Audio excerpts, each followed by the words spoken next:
in Peru right now, and I'm here for an ayahuasca journey, 4 in fact, across 10 days. We've just finished 2. We're going to do the 3rd one tonight, and there's a lot to share, so I wanted to capture it before we get to the rest of the journeys. So let me just start from the beginning when we came.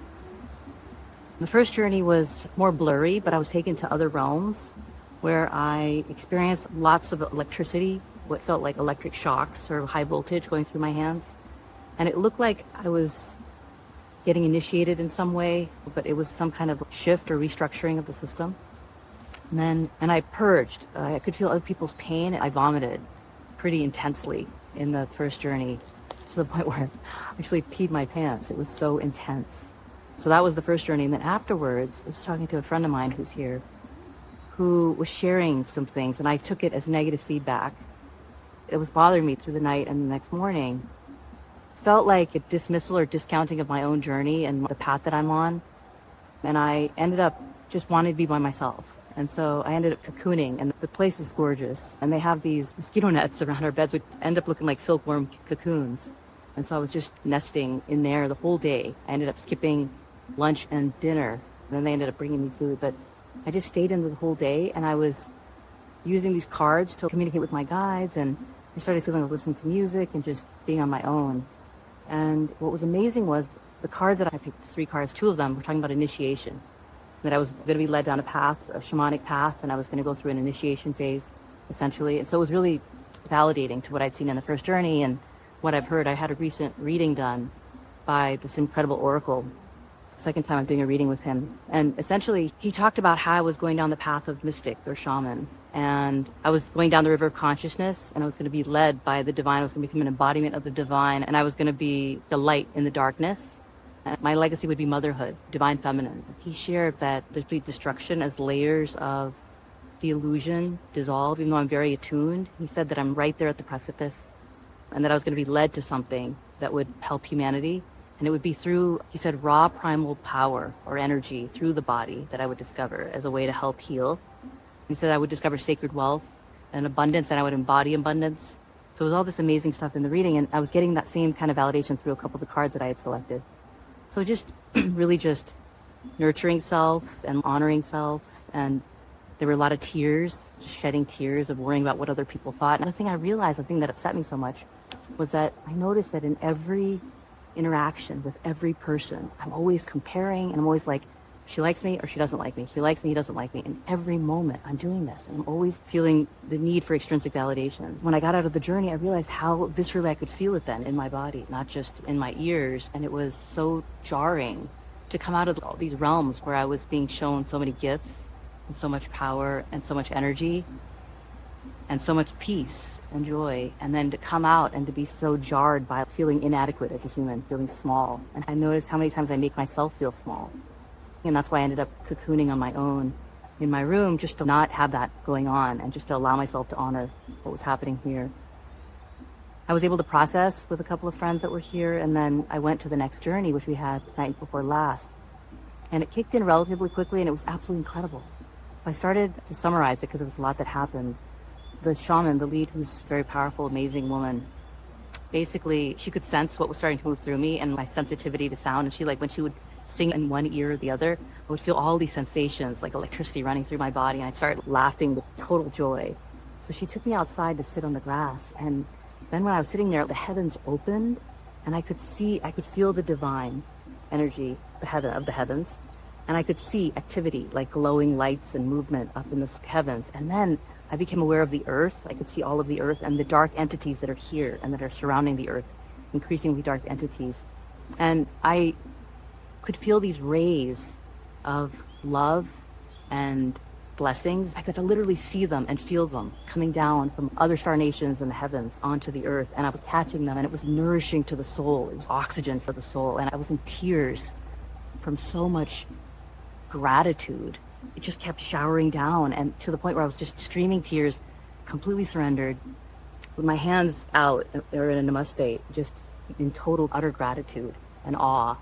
And I was like, I can never repay this. It was like sacred wealth that Chris had talked about, but it was like, just let me be of service. Nothing I have could ever be equivalent to what I'm receiving. That was the feeling. And then when I would get to the bottom, I'm just laying almost down, my hands down on the ground. I would feel nausea in my stomach and I'd get up again. And then I would start clearing the energy. And then I'd start rising, but then I'd suddenly feel like I could connect to all of creation. And I would just completely surrender and collapse into that feeling of just being. And then I started noticing I could tune into the vibration of the heavens, the divine. And I would tune into the universe, the vibration of the universe. And then when I would tune to it, divine light would come in. And again, I was in total tears, utter awe as the divine light traveled down my body. And then again, I would collapse in surrender and gratitude. And the cycle continued. And as I rose then, my capacity started to grow.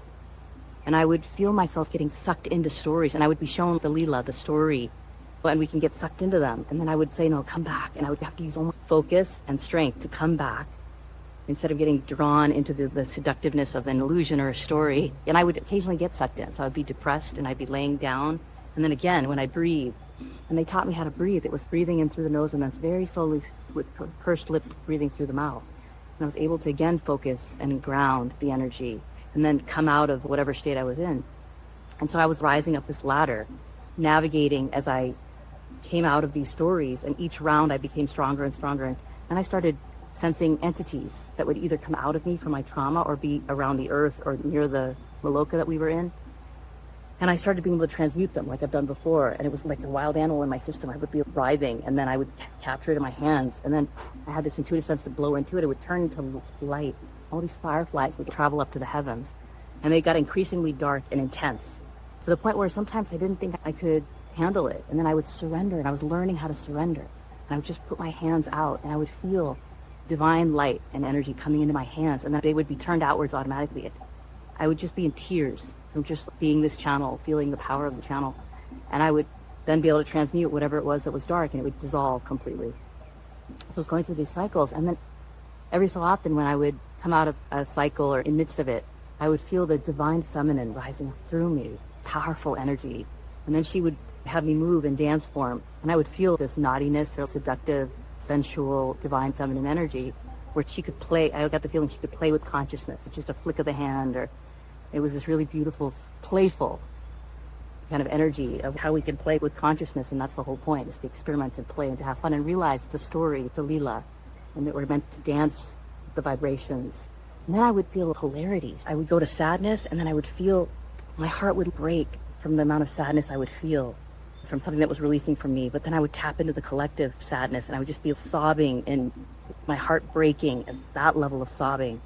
And then I would go to joy, and I'd be laughing, childlike laughter, highly contagious laughter, or I'd be giggling and laughing. And then I would go to these growling where I was transmuting these dark entities, just experiencing the vast range of emotions. And then I started noticing that there was a play with getting to that divine, that state of nirvana that I was attaining. They were showing me how to bring it into the moment, into the dance, and to go through all of these chakras up the spine to not touch divine light when I was able to tune into that frequency and vibration. And then what started happening was my hands felt like they were snakes, and there was a dance of the polarities, masculine and feminine. And then they would get closer and they would fight almost. And then when they would touch, it would be, again, I would hit nirvana and my hands would come into a namaste. So just being shown the gifts of the polarities.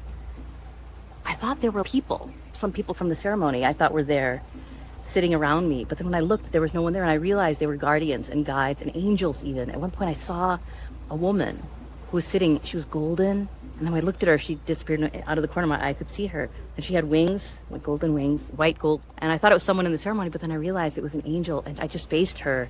And then she was helping me, giving me divine feminine energy and increasing my joy, peace, happiness. And then when I felt joy, it was like every cell came alive, and I was like that, because it was so much sensation in my body. And people were coming to check on me. It was really sweet, but I kept going. I ended up going. When I thought I was done, I asked someone, and they're like, we've been done for 2 hours. And then they helped. I couldn't even walk. When I got up, it was like my consciousness had expanded to all of the cosmos or something. So then trying to navigate the human body was really overwhelming. And when I took my first step, it almost felt like learning how to walk again. And I was still filled with so much joy. And then I went to my room, and I was still up. And they'd given me some magnesium to try to calm my nervous system, but they used so much of it that I ended up having diarrhea the whole night. And then the next day, all these people were like, oh my gosh, you look like you were working through magic. And there were all these gifts, and it looked like electricity. And you were protecting us. And that was the other thing. I was shown how I would surrender to get the divine light, and then it would channel through me. As I progressed, I started to feel this orb from the divine light that centralized in my heart, and then in my throat and in my third eye. And then the message I got was that I was going to now channel divine light into the earthly plane. And I was sending energy to the earth, and sending this love and joy to the earth and beings on earth. And I felt like there was something that I was meant to do. It was showing me a little bit of what's coming in the future. And so the next day there was all this feedback. One woman had said she started being able to see people's souls, and she said, I can't fully describe it, but it was very powerful. There was this dog, Shakti. And the first night of the journey, once I left the space, I came back to get something, and Shanti, her name is Shanti, she was sleeping on my spot, and the guide was said, oh, she likes your energy. And then this last journey that I was in, she was sitting next to me for a really long time, all the way until I left, 2 hours after the journey ended and everyone was gone. And I could see her soul, and it was almost like she was sitting there just watching me and providing support. And then interestingly, there was another couple of people, these two guys that I'd seen as guardians almost. And then I told them I felt their energy, and then they said one of them was sitting near me and had come to check up on me every so often. So I think I was sensing that energy. And then another friend of mine that was here, I felt was a guardian that I could sense. So just really beautiful validation of what's transpiring. And I've since been listening to David Clements, and he's talking about very powerful waves coming to the earth right now, and lots of things coming up, really powerful energies that are bringing a lot of things to the surface. And they said that at the end of June, early July, it's going to be a crescendo of these waves and the frequency, the energy that rises. The other piece, what's going on with my husband. So it's been a pretty tumultuous journey that's brought us to this new place. And essentially, when I got back, I was getting into more fights with him. And because I would get triggered, more and more was coming to the surface, and I would see these maladaptive patterns and how much I compromise myself and defer to others and don't honor my own needs. And so anger would come up, and I'd go into a state of fight or flight if he would challenge me or question me, or I'd just notice things on my own. And it got so bad that I was like, I can't stay here. I can't heal here. One of the things that I would normally experience in safe containers, like these psychedelic journeys or silent meditation retreats or these environments that are really safe containers, would allow me to process whatever came up. But at home, now it's starting to happen in my day-to-day. I don't have people around me that can help me process it as much. And so I can't release the pattern from my system, and I can't progress. And so I was convinced I needed to leave. And we ended up going a few rounds where I was like, that's it, we're done. And I was so scared to say that we're done. We need to get divorced. And I was being shown all these women that were divorced. Every person I would meet would be divorced or going through a divorce. And people were like, oh, that's where I was a year ago. And I'm like, oh, okay, I guess I need to just see this. And then finally I honored the fears about seeing it. And I think I need to go. And then my husband just fell apart, and it killed me. It killed me. And at one point I was like, no, we're done. And then he was like a wreck. And then I went to him and I was like, can we talk about this? No, you've made your decision. And then I was like, I don't want to make a rash decision. I was really scared about the decision. And he said, you have a sense of agency. We came out here to California for your job. And I said, you know how long it took me to do that? It took 10 years, where Elon Musk personally, like way back in 2015, had called us and tried to convince me. And then Google had offered us more than we were both making for us to move out. So it was like on your terms, in your language, in your world, and that's how long it took me. And I don't want to keep doing that. I want to honor what's arising for me so that I can go down this path. And he's, you're right, I am holding you back. And he was like, you should leave. And then I was thinking about, man, yeah. It's like, with all that trauma, my hands tied behind my back, I managed to go to MIT and Harvard and get to Google. Despite being crushed at Google, I somehow managed to rise to executive level. And I was like saying all this, yeah, he does hold me back. And then all of a sudden, there was this voice in my head, my higher self, that said, does he? Isn't everything a reflection of you? Maybe you hold yourself back. And it was suddenly this stark realization that he is just a reflection of a part of me, and I do hold myself back. And suddenly I got all this energy, and I was like, okay, enough of this, like moping around in bed, let me go. And I was going out for a walk. And then I asked him, I was feeling really light. I said, do you want to come? And he's, no. And he's kind of doom scrolling on the couch. And he's, no, wait. And then he joined me. And then we were at incredibly beautiful, candid conversations where we were able to share, I was able to share what was happening for me and what I'm moving through and why I'm actually more in love with him than I've ever been, because I've healed more of my parts and tuned into my vulnerability so I can appreciate his and feel more connected in our humanity. But I really need to be able to continue growing and like aligning with where I'm being taken by my higher self, because I believe that's an incredible path. And even if there's any chance of it, why wouldn't I try? Because it's so incredible. And he understood, and it was like he was able to take some ownership and reflect on how he could help. And then we came to it a couple more times. I was like, maybe I just need a space of my own. It's like when we were able to get through that phase. And then he was like, oh, you're there again. And I'm like sharing why. It's like, maybe if I have my own space, I can heal and not have to leave. And then he started helping me look for a place. And as I was looking, I was like, God, these places are so expensive and they're not as nice as our place. I like our place. I don't really want to leave. And then suddenly this thought occurred to me. It's like part of the reason I was leaving is because I defer to him a lot. And I feel like if I was on my own, maybe I had space to myself. I wouldn't defer and I would be able to heal. But then I realized with my business partner, I defer too. I don't live with him. So wait a minute, it's not the space, it's me. So I came to this place of me realizing I need to just meditate in more silence and honor what's arising and leverage the tools and resources and not run off anywhere to bring enlightenment into the day-to-day. And the last thing that happened that was really powerful, a few days before I left, we were in the car and he challenged me on something. I don't remember what it was. And I was trying to convince him, and then I ended up losing it, going into crazy fight or flight. I'm like, this is why I need to leave. And then I was at my wit's end kind of thing. And then for the first time that I felt like I'd seen him do, he just sat down and he was like, wait, let's rewind. What triggered you? And he was really grounded and calm. And I was able to come back and we were able to have this conversation. And then I told him that while we were sharing, we're talking about our love languages, and mine is physical acts of affection and his is acts of service. And then he just came and put his arms around me and he held me the whole day and the whole night. And I was like, why are you doing this? And he was like, because you needed it. I was just in awe. And I realized it was so humbling, because I thought he has to get a therapist and go through therapy and be able to have the capacity. It's going to take years. And he did it like that. Another thing I realized, I've changed too. So part of it was me being able to receive, because I haven't actually changed. I feel like I've been like that.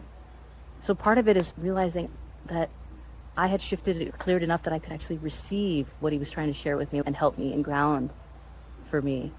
So we came to this really beautiful place of not everything's hunky-dory, and we might still end up separating, but it was just a deeper understanding and a realization that I am being guided, and all I need to do is honor what's arising and not worry about the outcomes in the future right now.